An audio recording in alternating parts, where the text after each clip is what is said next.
From UFOs to psychic powers and government conspiracies, history is riddled with unexplained events. You can turn back now or learn the stuff they don't want you to know. A production of iHeartRadio.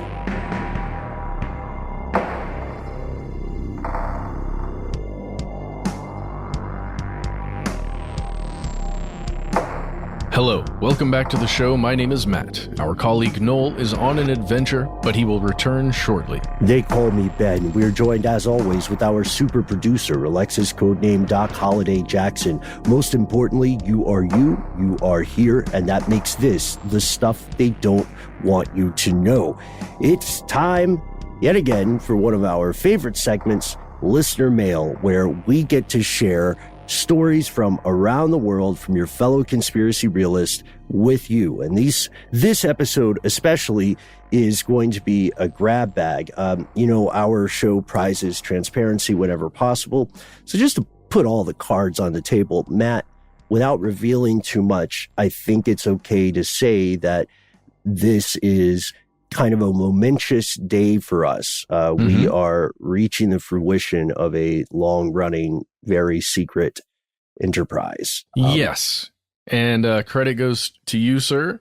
I can't believe it's happened, will happen. I don't know. It's all things at once. Time is a flat circle, and so is this secret project. Team effort.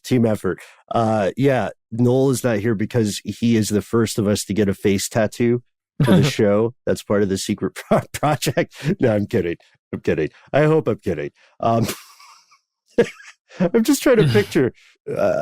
Some people have really cool face tattoos. I just don't see Noel as a face tattoo guy, or either of us, frankly. Yeah, I have been looking for something. I need to get my first one at some point. So you're going to get a tattoo? I should, right?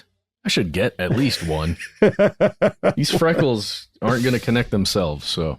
Oh, there we go. I used to draw on myself a lot, but what I liked about that was if you get tired of it, you can just wash it off. So that's what we should all do.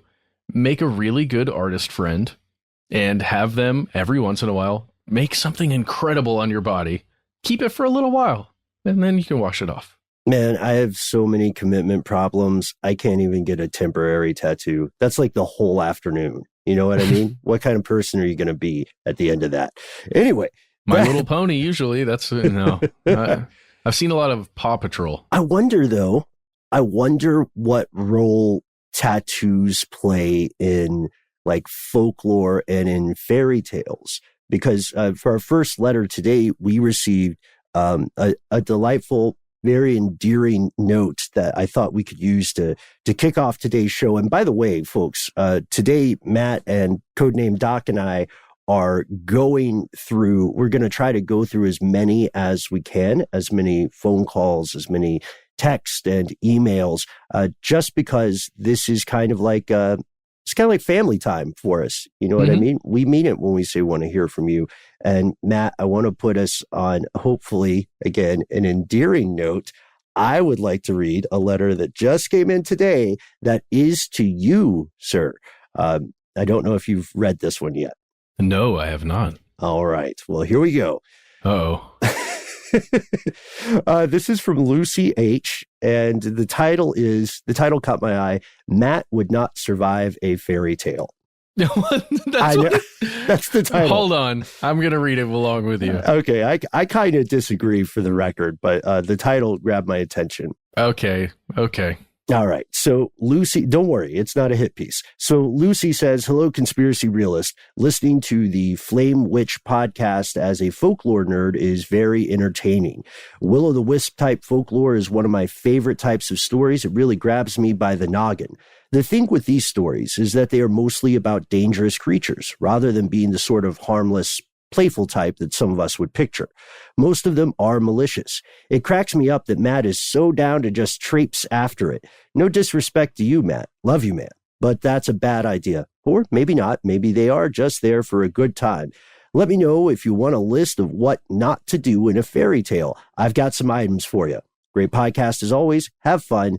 Try not to die dashing after strange lights. Advice for the ages, I think. Well, Lucy, You don't know, but I give, and I've heard this from many people, I give very good hugs, and I just want to hug that light. And I have a feeling that if I just embraced it, it wouldn't, maybe burn me from the inside out, or maybe it would, and it'd at least be interesting. Yeah, carpe diem. And Lucy, do send in that list. I have a couple of other lists I've pulled from different works of folklore, and I would love to see how our list compares. Also, Matt, just for a second, I thought you were going to say, well, thing about me is I've been told I give 110%. I don't know why. I do. You do, though. It's true. It's true. I can confirm. So yeah. I'm just glad that these tales grab Lucy by the noggin. That's good. Yes. That doesn't seem dangerous. As opposed to something weird by the ankle or the elbow. Anything that grabs you by the ankle, don't trust it. Don't trust it. Don't trust it. You can put that up there with "Don't die dashing after strange lights" in the world of good advice. So really appreciated it. This also gives us a chance to talk about something that's been on my mind a lot, which is I want to hear more stories, more works of folklore from the non-Western world, right? Like we've had a great time diving into stories of cryptids and legends that are unfamiliar to a lot of people in the US or maybe even the English-speaking world in general. So keep them coming. We also have, this is also, by the way, Matt, this is a word salad rambling setup to our first voicemail today, which I believe comes from a biologist who's got a take on something that I think has interested both of us and a lot of our fellow conspiracy realists for a long time, which is thought forms, right? Yes. This message comes from someone called the Carbonate. Hey, guys. Love the show. Great work. I'm always impressed by the attention and clarity you bring to some things that are often left untouched. And I was really interested in your conversation about mimetic warfare. And as a biologist, I was thinking about just how DNA is essentially information being replicated and spread through kind of these carbon-based systems. And it's not entirely dissimilar from a meme just being spread through these sort of electronic systems. And so essentially life is just the replication and repetition of information. And it kind of freaks me out a little thinking about memes in the sense that they do spread and they do replicate, and in a way they may be non-biological organisms. So when you ask kind of who's controlling the memes, like who's generating this, I almost stop to think that they may actually be organisms unto themselves in a way that we are not traditionally used to thinking about. And the memes may be seeking their own ends in self-replication using us as a host, in the same way a virus is a replicating pattern that needs to use a cell to replicate its, next generation. I think maybe it could be the same thing where memes are using us as their host and replicating, and they have taken upon their own evolutionary success and are trying to spread in the same way that living organisms do. I think the same could be true for corporations, nation states, religion, other ideas as essentially these replicating non-biological organisms. As a biologist, that terrifies me to no end because it's life I believe in, not machines. And so I don't know, thought you guys might get a kick out of that interpretation. And I wonder if you think that potentially memes could be organisms in their own right, and we've kind of accidentally created a new form of organism and really let that badger out of the bag. You can call me the Carbonist, and you can use my voice on air. So love the work, love the show. Keep up the good work, guys. Thanks. Oh, man. Yeah. That's the kind of conversation that we have when we're not on air, generally, except there's way more, whoa, on my end, at least. I think it's true. It's something that we have talked about as a group, the nature of what defines an organism. Is it through behavior? Is it through physical attributes? What is the line? It reminds me of the debate over whether or not a virus could be considered alive, right? Or if it's just a thing that is almost like a piece of technology. A virus doesn't suffer from a lot of the quandaries of existence that haunt the human species. But this is, first off, that we're aware of. That we're aware of. Yes. We don't think viruses think. We don't think viruses think. Right, exactly. Which maybe is a bit supremacist of humans. But there's something fascinating. First, we have to thank you, the Carbonate, for lending a professional perspective here. Since you are a biologist, people might treat this idea, this concept of yours, which I agree with and think is quite beautiful. They might treat it with a little more credence than if it were, just Matt, you and me going, whoa. And for me, it's breaking out the way he describes a virus replicating DNA through a carbon-based system versus an electronic system for a meme, right? And you have to go back, or I have to go back to, oh man, guess it was biology classes where we're learning about how a virus actually injects that DNA into a cell. That cell takes that DNA, replicates it, and explodes with that same stuff out of it, right? That same DNA out. And the virus continues to replicate. And it does feel, man, it just, it feels like it's very similar with a human mind when something like a meme enters and we just want to share it. We have I feel compelled to share a really good meme. And I wonder if, I'm assuming you have something like that, maybe? Oh yeah, definitely. I mean, this is something that I had speculated on a number of years ago. And thank you, as always, for humoring those kinds of rants, which, to be clear, are just my opinion. But I believe that compulsion is true. I think it's something that many people have felt. And it reminded me, the Carbonate, you might enjoy reading an article from Smithsonian called What Defines a Meme by James Gleick in 2011, where Gleick talks specifically about just the idea that you and us on our side have been kind of speculating about independently. He says that information now can behave like human genes. Ideas can replicate, mutate, and evolve. And we definitely see that in the world of memes. A successful meme just becomes kind of a base format. And we've got also shout out to some of our conspiracy realists like Holly, who will every so often make a stuff they don't want you to know specific meme that, pokes fun at us in a well-deserved way. We earned it, usually. And that specificity is just built upon an earlier pre-existing concept.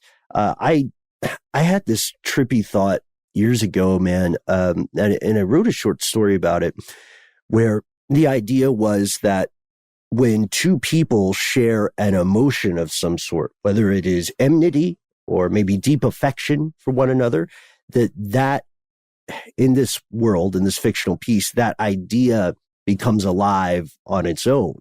Right. So it's just it's a different perspective. There are all these cliches about the things people do for love and so on. And so in that story, or in that perspective, the people that are in love, or the people that are, very much opposed to each other, they're being compelled or forced to do things not of their own volition, but because of this non-tangible entity, this emotion as a life form.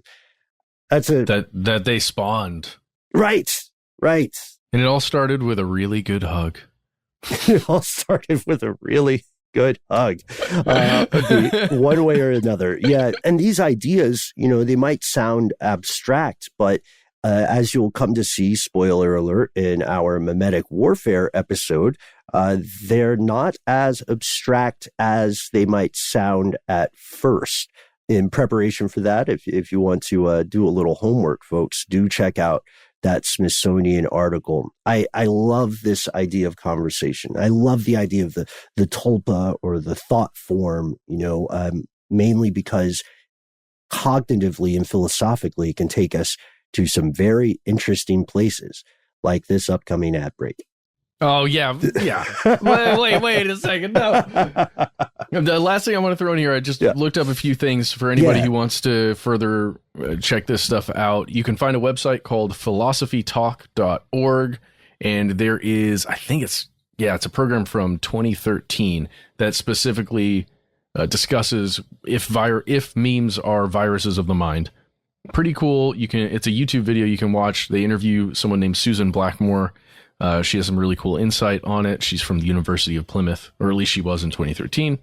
And the other is an interview with Richard Dawkins posted on Wired. And it's specifically discussing the word meme that I suppose he coined, at least according to this article he did in his book, The Selfish Gene. But it was not speaking of an internet meme like the way that we imagine them now. It was any idea or concept that basically travels and replicates throughout culture. Mm-hmm. Just stuff to think about. Yeah. And let us know your take on this, folks. Does this seem like it's gobbledygook, or does it seem like there's some sand to the idea of living ideas? Is that idea in the corner watching you? Oh, you better check. It's not in my corner. It's still not there. Oh, yep, there it is. Okay, we got to go to a break. We'll be right back.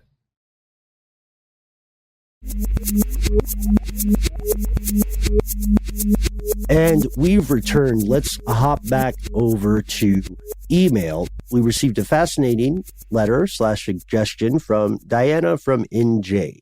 Here's what you said.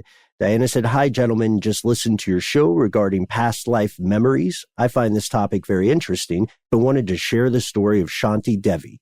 Please look her up. It's a fascinating story.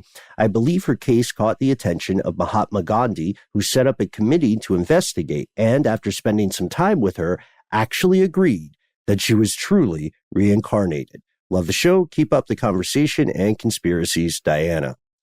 This is neat. Now, to be clear, not all 5 of us here at Stuff They Don't Want You to Know are necessarily on the same page about the concept of reincarnation. Just for my part, before we briefly dive into Shanti Devi's life, for my part, man, the problem is one of prerequisites.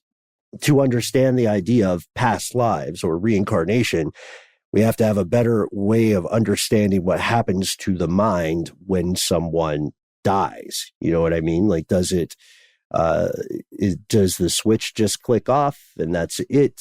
Are some of the more religious doctrines correct? You know, even the very, very specific ones. We don't know. The civilization, in my mind, doesn't have the tools it would need to test for the existence of reincarnation. Yeah, it's a long walk to prove it, right? That's a real long walk, like you said, because of the hurdles you have to jump over to get there. You know, personally, I would say I have not seen compelling evidence that reincarnation occurs, because it's a lot like UFO abduction stories where you have to go on just what someone is telling you. There are strange instances where young people seem to know things that they shouldn't know about, you know, themselves or a person that existed well before they were ever even a thought. Mm-hmm. That is odd. That is very odd, right? The strangeness of that occurrence throughout history. Mm-hmm. You've got this peppering of that experience. It's worth exploring. It's just one of those things that I wouldn't be comfortable saying, yes, I believe in reincarnation anytime soon. Yeah, I understand. But, you know, you caught my interest again with the mention of children saying creepy things. We had some great responses from parents in the crowd who were like, okay, look, guys, I know reincarnation is a tall milkshake, a long walk, whatever you want to call it. That I'm not saying my kid is reincarnated, but boy, they creeped me out with this thing. And it reminded me, I pulled up this thread from a forum. It was just a list of creepy things children have said. I'd like to share some with you just for funsies, just because we didn't get a chance to do it last time we were talking about this. So one guy says, this is over on Reddit, by the way. This one guy says he was tucking in his 2-year-old, and his 2-year-old said, "Goodbye, Dad." And I said, no, we say goodnight. And he said, I know, but this time it's goodbye. And the kid's fine, to be clear. The kid is absolutely fine. It just had another regular day after that. And then one more, maybe we'll just pepper these out throughout the rest of the show. But one more, another person on the same thread says, I was on a bus recently. We were stopped outside a walk-in clinic. A little girl in the seat in front of me turned to her dad and said, death is the poor man's doctor. And that was it.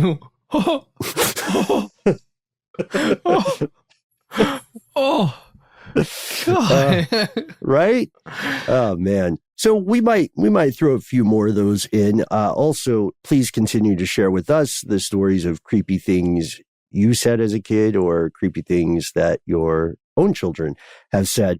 While you're working on those or reliving those possibly hilarious, possibly harrowing events, let us introduce you to Shanti Devi. Shanti Devi was born on December 11th, 1926, and lived until December of 1987. She is, as you had indicated, she is most famous for being the subject of research into reincarnation. And it is true, Gandhi did set up a commission that investigated, and this resulted in Mahatma Gandhi himself supporting her claim and saying, hey, this is legit, there's something to it. But other reports by other researchers disputed it. And throughout her life, there were several articles and books published about her. Other researchers also interviewed her. It wasn't just the Gandhi squad and the other researcher, Bal Chand. I think the reincarnation stuff came in when she was about 4 years old. According to the story, she was born in Delhi. She told her parents when she was 4 something along the lines of, look, my real home is in Mathura, which is pretty far away from Delhi. And she said, and I'm married. I got a husband. He's fair skinned. He has glasses and he's got a big wart on his left cheek. His shop is located in front of this specific temple in this town. And her parents were like, oh, ho, the weird things children say. And rubber hit the road when she ran away from home when she was just 6 years old, trying to get to this place. And then, she did not make it. Thankfully, she didn't get abducted. Her parents found her. She got home safely. But later in school, she said, look, I'm married. I died 10 days after I gave birth to a child. And that's when a teacher at the school, again, this is all according to the story, right? There's no video of this, but according to the story, a teacher at the school noticed that she was using words that were part of the dialect of Mathura. And she even named her husband. And so she said, my husband's name is Kedarnath. So the headmaster is kind of like the principal of the school, does some digging, and they find that, surprise, surprise, yes, there is a shopkeeper named Kedarnath in Mathura. And this man had lost his wife, Lugdi Devi, about 9 years beforehand. And since we're just stacking coincidence up here, and the unfortunate Miss Devi passed away about 10 days after giving birth to a son. So this is this reminds me of the kind of stories I would read in like Time Life Mysteries of the Unknown books, which may be where I first learned about this. So far, Matt, what do you think? Coincidence? Can we dismiss all this? We don't know how common the last name Nath may be, or Kedarnath. For all we know, it could be like an equivalent of John Smith. We just don't know how unique it is. It's a hell of a coincidence, though. It's a lot. If she called him out by name, this guy happened to lose his wife. I mean, things like that started to match up. She apparently knew stuff about like deathbed requests that she'd given, right? I don't know, man. This is the kind of thing that makes me want to talk about it more, think about it more.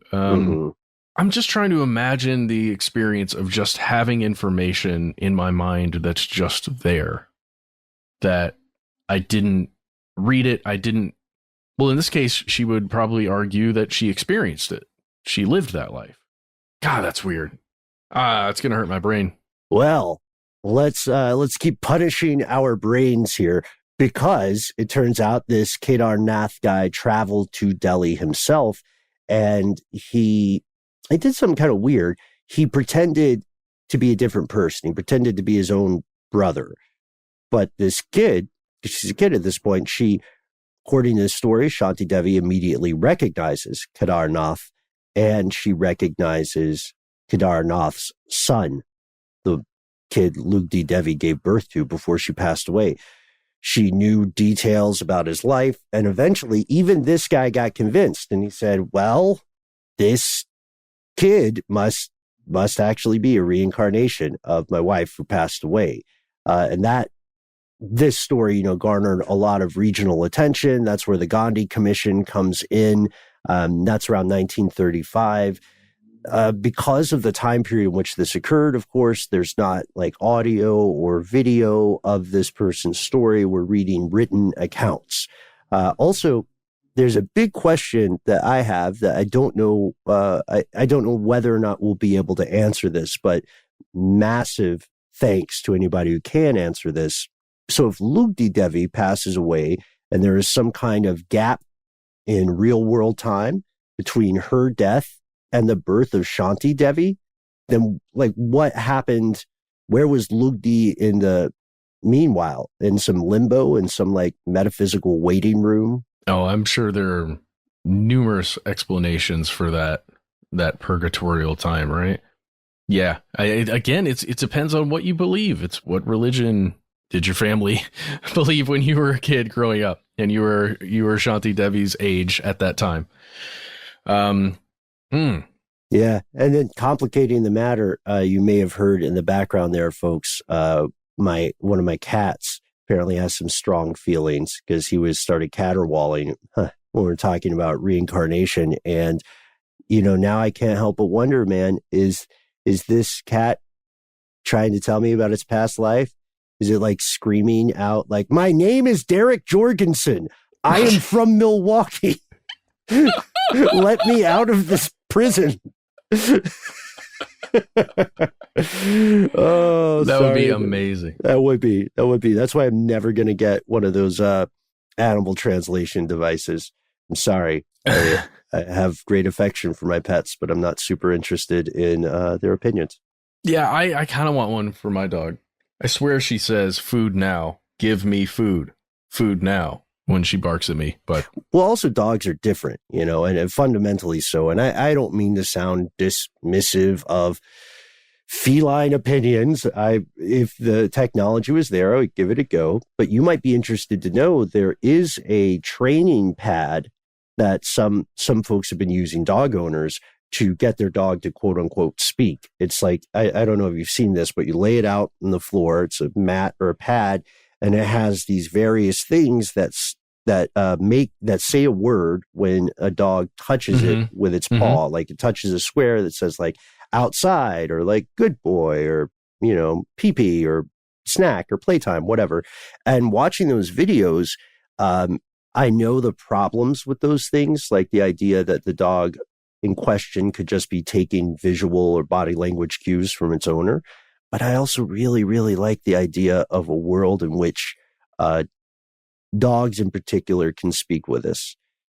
Again, yeah. I'm not saying I don't want to hear from any cats. It's just my two cats. I'm not particularly, I don't know what their opinions would be. What if they're into some really weird stuff? Oh, they are. They are. So is my dog. All animals are. I mean, it's just some weird stuff. Man, okay. I can't get my head out of this space. Let's say a 9-year-old child walks up to you, whoever you are, and they say, hey, I was your spouse that died. I'm 9. Hi. What do you do at that point? What do you do? Well, wow. I'm so glad to see you, but I don't really want to be your parent. And you're 9.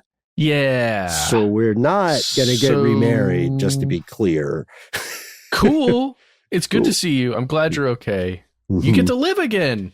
Yeah. And finally take up violin. Weirdest day at Dave and Buster's ever. Yeah, this is true. And we can spend more time on reincarnation. To do that, we would love your help. So folks, please let us know other stories of famous alleged cases of reincarnation that we can add to the tapestry here. 1-833-STDWYTK, or drop us an email, conspiracy@iHeartRadio.com.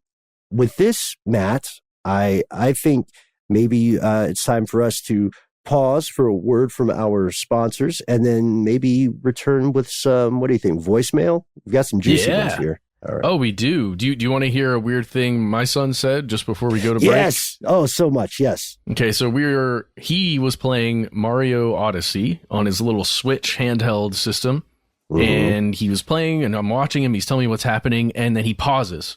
He turns the camera in the game. There's a Goomba. He's looking at a Goomba, and he goes, "Dad, that Goomba is sus." And I was like, "What did you say?" He said, Don't worry, Dad. It's okay. Sus just means suspicious." And I was like, "Okay." Thanks, little bro. Anyway. That's not so much creepy, I would argue, as endearing, right? I know. It's the only thing I could find in my text string. That's great, though. Okay, here's our break.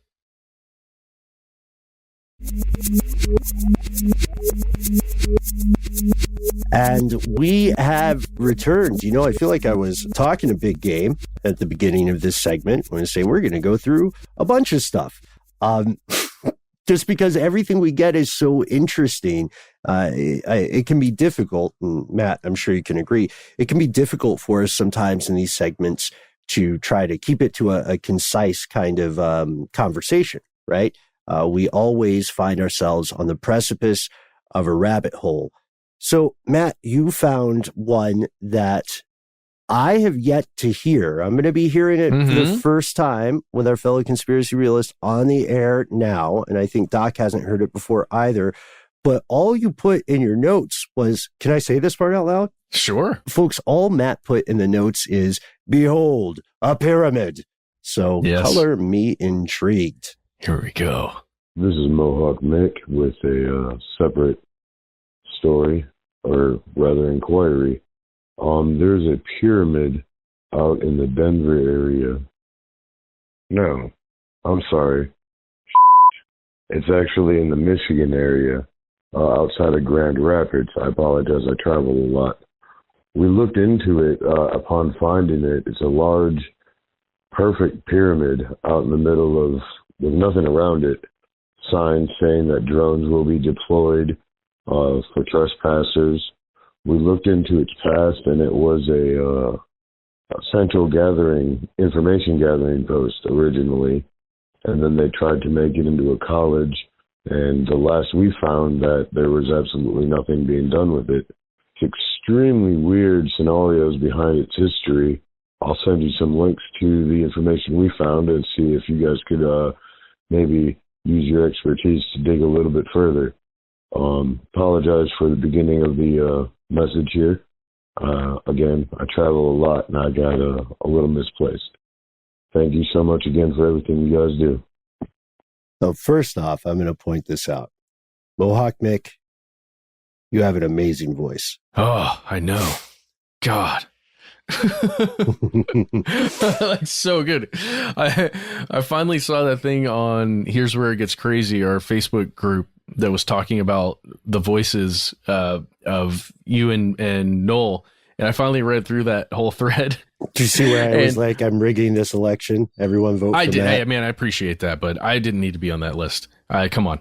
But if Mohawk Mick was part of the show, he hands down would take, like, he'd win it for sure. Yeah, there are a couple of voices that's just soothing. You know, I would listen to Mohawk Mick read a list of ingredients, you know, and I would probably still find some sort of serenity. You should do meditation videos on YouTube or about with that ASMR stuff. You should do that, Mohawk Mick. Yeah, but not the creepy kind. No, definitely the creepy kind. So I don't know if this is the place you're talking about, Mick, but this is what I found. It's outside of Grand Rapids, Michigan. I found it via Atlas Obscura. It's called the Steelcase Pyramid. Now, again, I don't know if this is what you're talking about, but this is what I think might be it. It's described as one lonely modern pyramid that's gone from corporate think tank to deserted boondoggle. That's their little subtitle there. Mm-hmm. You can, again, Steelcase, one word, pyramid. You can find images of it. It looks like a very modern pyramid that's just kind of out in the middle of nowhere. Yeah. It doesn't look like a work of ancient stone or anything like that. It actually looks really nifty. And you can, when I see photographs of this kind of stuff, it's like umami to me, man. It's red meat. It's snack time. I love urban exploration. I love gigantic abandoned buildings. One day I'm going to get into that huge abandoned hotel in North Korea. Well, we'll see. It might fall apart first, but yeah. I hope you get to do that. I hope you get to go too, if you want to. Sorry, if you want to. If you want to, yeah. The trick is getting out. So I think getting in might not be as hard as you think. But with this, like it does, it looks epic. And that's not hyperbolic to say. It's surprising to find that such a large, unique building would end up being abandoned, isn't it? Right. So let's talk about what its original purpose was, why it was built. It's called the Steelcase Pyramid because that's the company, Steelcase. They're a designer furniture manufacturer, at least they were at some point. And it was built in 1989. That thing looks like it's pretty modern. 1989 is when it was built. It was an R&D center. Now, a pyramid, it really does look like a pyramid. A pyramid structure is an interesting design for that kind of thing. You feel like you may need, a factory kind of facility, a large, open, high-ceilinged place to test out, your furniture and other things, to build new stuff, to actually have a large manufacturing setup. Well, the pyramid itself is 7 stories tall, and it is a pyramid. So you can imagine the floor on the bottom is larger than the floor above it, and then so on and so on and so on, until you get to the 7th floor, which is apparently just a really nice penthouse, like a place to stay and chill and maybe be the CEO, or at least the person who runs the factory. But the cool thing about this, Ben, oh my God, what's got my gears turning is that beneath the pyramid itself, there's a giant series of basements, sub-basements, where they actually did the R&D and the testing and all kinds of stuff down there. Oh, wow. Ooh, it's very Westworld to me. Yeah. And we know a little bit more about this as well, because you see, this thing isn't just going to go to ground and rot away. Other people, like Mohawk Mick and like Matt and myself, clearly saw the value in this unique structure, and they liked all the cool stuff about it. And they said, hey, let's resurrect this. Right now, as far as we can tell, the Steelcase Pyramid is not, in fact, abandoned. That's right. You can head on over to switch.com, SWITCH.com, and read all about their Grand Rapids exascale data center. Whoa. It's now, I don't know if they actually painted it white and red like this, but it appears to be painted white and gray with a bunch of red highlights. And it is a giant data center, as Mohawk Mick, I think, alluded to in his message. Yeah. Yep. Right. And this pyramid, or at least Steelcase, the company that originally created it, we know a good bit about their history. They have a Wikipedia page that's pretty well sourced and relatively comprehensive. We can tell you a little bit about why it's called Steelcase. It's not a vast conspiracy. The company just wanted to call itself that because of an advertising campaign that was meant to promote metal office furniture over wooden office furniture. Sounds like Big Steel is getting in there. Big Steel, which is a real thing, very much so. It is. This company, Switch, that purchased it in 2016, appears to be the current owner as well. I don't know yet whether they give tours, but I assume it's probably like a lot of other office buildings, unless the data they're holding is super secure or classified or super sensitive, then it might be a thing where you can go into the lobby. By all accounts, the lobby also looks really cool. There's like a massive pendulum hanging from the interior. You can go maybe into the lobby and just say like, hey, I want to go on a tour. Mohawk Mick sent me. Yeah, do it. Do it. There's also a switch center in Atlanta, and I don't know if they sick drones on you there, but we could at least try it out. It seems like it's pretty sensitive stuff. Let's not all go to the switch centers, okay? That's private property. I'm a little nervous. Well, you can write to these folks or send them an email or call them and see if they would be okay with giving you a tour, you know? Yeah, for sure. Just go about it right. You didn't hear it from us. You didn't hear it from us. So with that, we also want to hear about anomalous or strange or extraordinary structures in your neck of the global woods. Bonus points if you can tell us some local lore or legends about them. You know, I love that stuff. I will go visit that abandoned hospital. Just tell us where it is. You know what I mean? Yeah, sure. I guess that I feel about that stuff the way that you feel about flame witches. Oh, no, I get it. You just want to give the old structures a hug. No, same. Got it. Yeah, because I'm so pro hug, as you know. So we wanted to end today's show with a little bit of a mystery. And this was your idea, Matt, and I think it's a really cool idea. We received a mysterious phone call that might send you on your own rabbit hole. Matt, you found this. How about you set it up for us? We can play it, and then we can see what our fellow listeners dig up. Yeah, I think that's exactly what we'll do. You're on the case for this one. You ready? This message comes from someone that throws a really funny, just quick little joke as they give us this brief cryptic message and mission. Hey guys, this is Swiffer. I'm going to try and keep this clean. I'm just going to give you a date, and I want you guys to go. January 13th, 2018. The place, Hawaii. Have a good night. Wonderful. And that's just, it. Yeah, full disclosure, Matt, I'm pretty sure that we have our own belief on what we think this thing is, right? I think we know. Can you figure it out too? All you have to do is Google it. Oh man, this would be so much more fun if the internet wasn't a thing. Yes. Well, let us know what you find. We can't wait to hear from you. Thanks as always for tuning in. Thanks for one and only codename Doc Holliday. Here's how you can find us online. Yeah, so I'm going to tell you, but Ben, for some reason, it tickled me greatly that caller said, "Hey, this is Swiffer. Going to keep this one clean." I don't know why. I really particularly Cuban B. Well, you can find us all over the place. We are on Twitter and Facebook and YouTube at Conspiracy Stuff. You can also find us on Instagram, where we are Conspiracy Stuff Show. Got to add that extra show in there. If you've enjoyed this episode or any of the other episodes you've listened to this year, why not head on over to Apple Podcasts or wherever you listen and give us a review? It really does help the show, and we would appreciate it greatly. Mm-hmm. That's true. That's the only thing that's keeping our producers from kidnapping us and making us get real jobs. So please do leave a review. If you do not sip the social meds, we of all shows on the internet absolutely get it.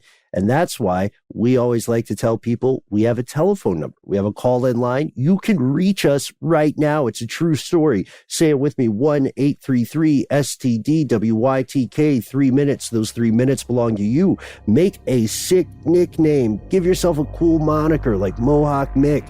Tell us what's on your mind. Tell us if we can use your name and or story on the air. And most importantly, don't feel like you have to censor yourself if you have a story that needs more than 3 minutes. If you have links, if you have pictures, if you have video, we would love to see it all. We read every email we get. All you have to do is drop us a line where we are. conspiracy@iHeartRadio.com.